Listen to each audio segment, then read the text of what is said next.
There are so many mobility exercises that you're gonna see posted on TikTok and on Instagram, and I'm always getting asked, Coach Rish, when are we gonna get that daily mobility guide? It's right here, it's happening right now. We're witnessing it together at this very moment. But in all seriousness, we're gonna be running a 12-minute dynamic mobility routine.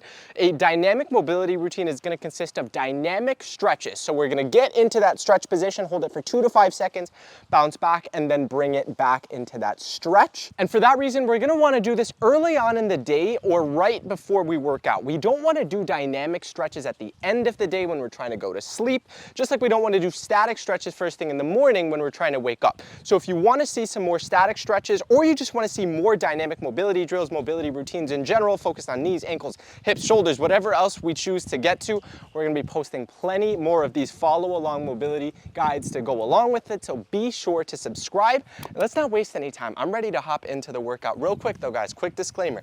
Pink mat, okay? I get it. The pink mat isn't for everyone, but it is for me, okay? Until, let's say, 5 videos from now when I change it out and I upgrade to something better.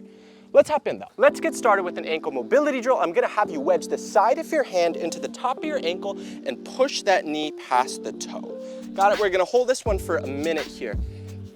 And I guess I misspoke. You're not really gonna hold it for a minute. We're gonna move through these for a minute. And with dynamic stretches, guys, a lot of people like to count their reps and just shoot for 10 reps per side or something like that. But I think it's a lot easier to just have your timer set for a minute, minute and a half, however long you want the stretch to go.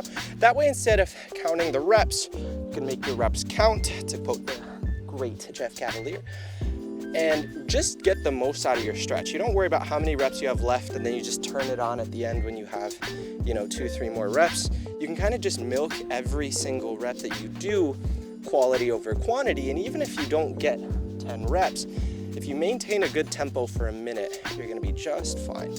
Also, if your knees don't go over the ankles nearly this much, that's totally fine. We're just trying to mobilize. We don't need to get into a crazy end range, and any bending at the ankle is just gonna be fine. 5, 4, 3, 2, 1. Beautiful. Let's take like 5 seconds. We're gonna switch sides and go the other way. 2, 1. Let's get it going again. Also, guys, you can use one hand as a brace here, but if you need added pressure, you can use both hands on the ankle and then drive over. That's totally fine as well. Keeping one hand as a brace just helps make sure that you don't fall over. So if you want a little bit of balance work, just get your hand off. But this isn't for balance today. Today we're focused on mobility, so get some good bracing, drive that knee over, and do what you need to do. Let's get another, I'm bad at math for a second, 30 seconds now. There we go. Guys, when I was a personal trainer in person a lot, all my clients would hate me. And if any of you guys are watching this, I do apologize because I couldn't count reps at all. And I think it's a good thing if your trainer can't count reps, because if you do some extra reps, it's just good for you, It pushes you harder, you put on more muscle, you get stronger. You're in the gym to get jacked, tan, and handsome. 5, 4, 3, 2, 1, time. So if your personal trainer pushes you to true muscle failure just because they couldn't count, is it really that bad if they couldn't count? You tell me. Next, we're gonna do some 90-90s for the hip. So for the 90-90, we're gonna be up straight, rotating the legs across like this and back, okay? I'm gonna get started for a minute. Now, a couple things to be mindful of here. You can keep your hands behind you for some added bracing if that feels comfortable, but I recommend keeping your hands off and trying to keep your chest forward. So I'm trying to have my chest face you the whole time as I move through this. And this is gonna be kind of some more like functional core stuff, but when I say functional core, I really mean the ability for your hips to move while your upper body, while your ribs and your T-spine stabilize. That's a very important skill too, especially for any athlete, soccer player specifically, where you need a lot of lower body rotation, but upper body stability. Something like this is gonna be very helpful. We have another 20 seconds here, or you can use that to your advantage. Push your belly button down to your leg to stretch out the outer hip, or turn your chest in like this to stretch the inside of the hip here. External or internal rotation, depending on what you need for your goals. Let's keep it going for another 3, 2, 1, time. Let's take 10 seconds here. Next up, we're gonna have a step through T-Lunge.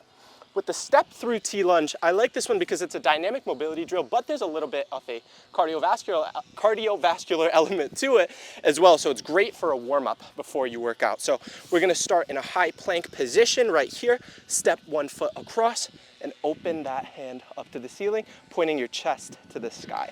Okay, let's get this one going for a minute here. I forgot if I already said that, but you know what, we're gonna milk it because this is one of my favorites. And we're gonna keep it going. And remember guys, it's not just wave to me and point your chest at the camera. I don't wanna see your chest pointing to the camera. I wanna see, that sounded kind of creepy. But I wanna see your chest point all the way up to the ceiling so you get the full rotation. This is good, this is great, and that's where we get a good stretch all through the hip as well. Guys, if you feel your shoulders burning a little bit, we gotta get you doing some planks and shoulder presses. Those muscles, they get a little tired. We gotta build up the endurance. That's no problem. It's good to know what you need to work on, you know? Make sure we're stepping through.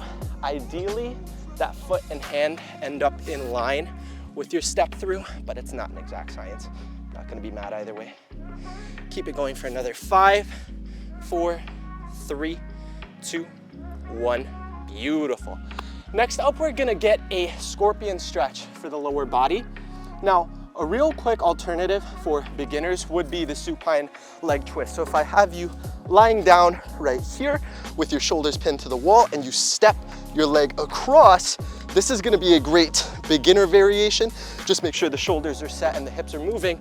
But if you want a more advanced option, the scorpion stretch is gonna be right here where our elbows are pinned to the floor, and then we're stepping up and across.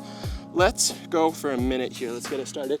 Now, I'm thinking about bringing my foot to my shoulder. I have some pretty good mobility here. I'm not trying to brag. It's just like if you have higher level mobility or you're at a more advanced level, think foot to your shoulder. Most of you should be thinking though, foot to your hip. If you cue foot to your hip, it's gonna just make sure you're not overshooting with the rotation. And in general, guys, lumbar rotation, which is just a nerd name for low back rotation, is around 5 to 15 degrees. So it's not a crazy amount of movement that you're gonna get through the back here. Let's keep it going. I also like the name Scorpion Stretch because as the name would imply, it helps you get Scorpio women to be your girlfriend. That's a reality. So if any of you guys need a nice Scorpio girl in your life, just start doing the scorpion stretch in front of her. It's like a mating signal. I think it works. Saw it on National Geographic. 3, 2, 1, time. Please don't do that. There's no stretches that you can do to impress women that I know of. I could be wrong.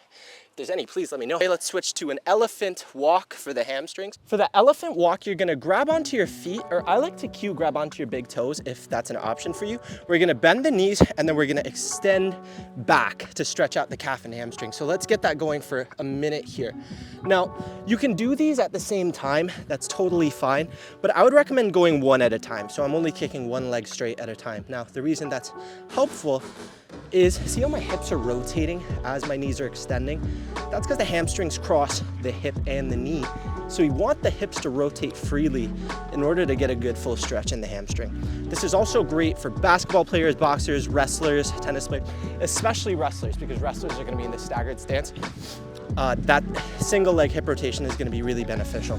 So if you wanna focus more on a single hamstring, one leg at a time is great, but 2 legs is totally fine. I'm a Michigan boy, so we wrestle around here. We wrestle and play hockey because it's cold.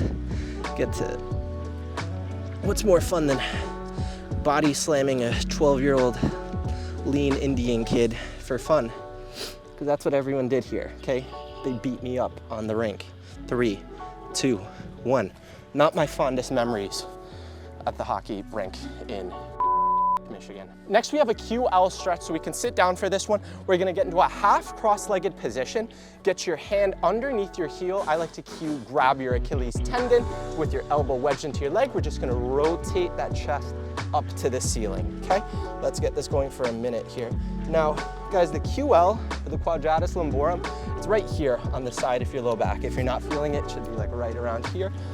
that muscle can be difficult to access for a lot of people. So if you are having difficulty finding that, first of all, you can bend these a lot more. So this doesn't need to be touching, this leg doesn't need to be straight, you can be right here, that's totally fine. Or you can do these as a static stretch. And generally, before training, we don't want to static stretch muscles because that can make them temporarily weaker. But unless you're deadlifting or squatting, it's not that big a deal.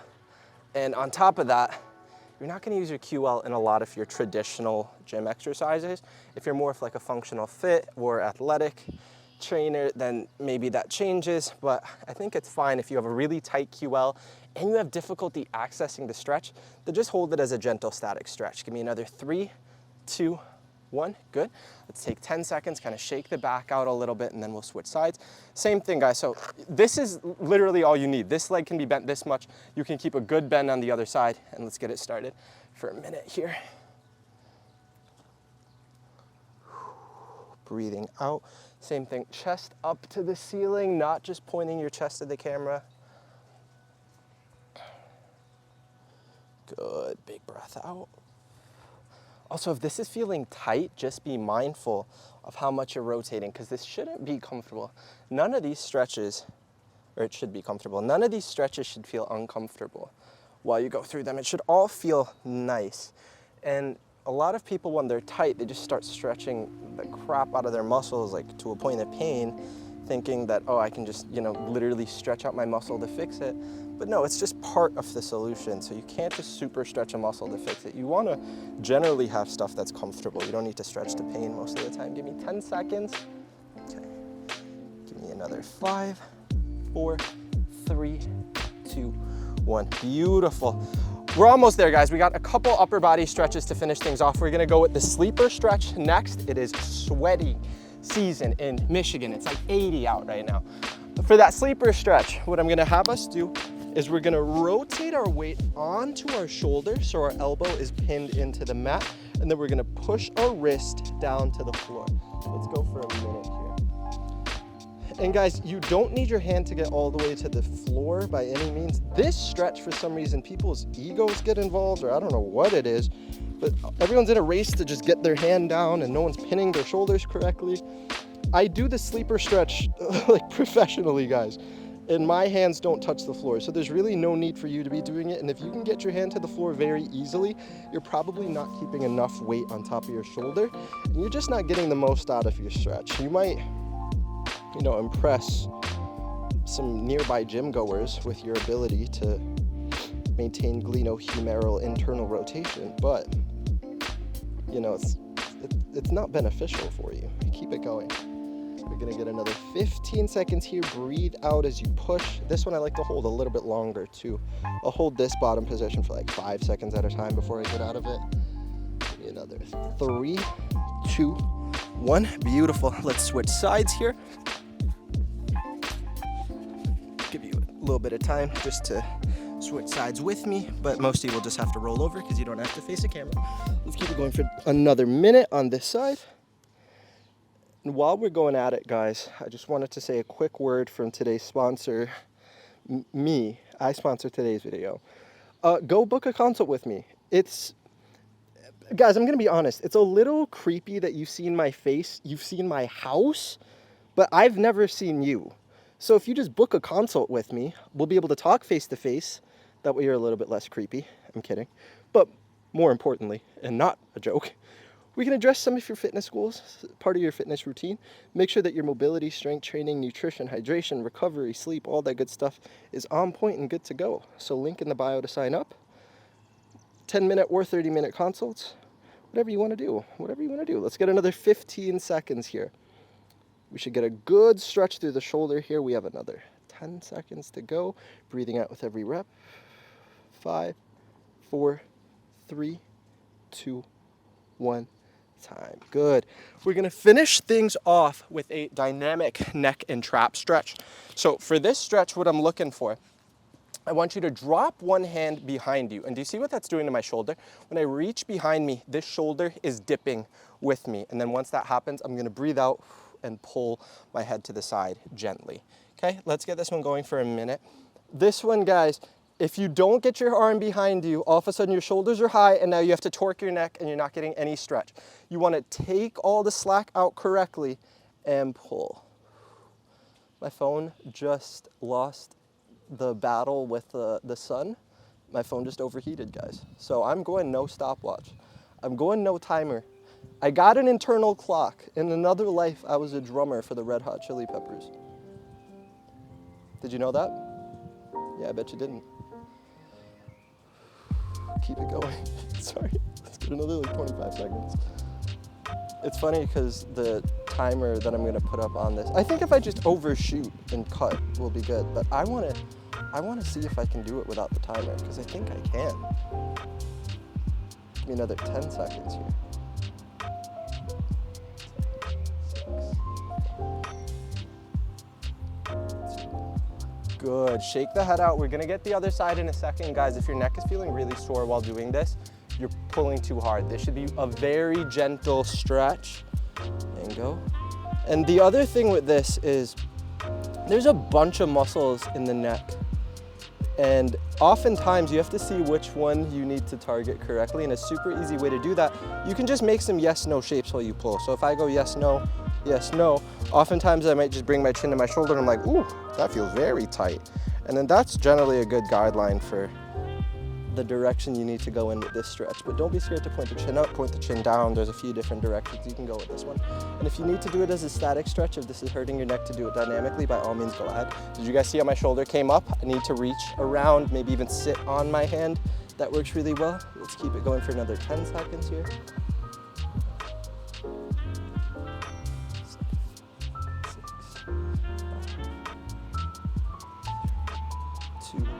1 and time. Beautiful. Shake the head out a little bit. Don't get up right away. Take like 20 seconds. Just live it up, enjoy it. If you want to chill on the mat for a bit, by all means, go ahead. But awesome job, guys. Like I said, this is just one dynamic mobility workout that you can run through, but we're gonna have plenty more static stretches, specialized mobility drills for the hips, backs, knees, shoulders, all that good stuff. So I wanna make sure you guys don't miss out on that content and you're able to follow along with these workouts. So please remember to subscribe and share this with, I don't know, your parents, friends, coworkers, whatever. I like that you're taking care of your health, but I want to make sure your entire family does too. You feel me? Because we want them moving well too. Because they'll treat you better. Because they feel better, right? That's the way we want it to go. No fighting with the family on Thanksgiving. I will see you next time. Bye.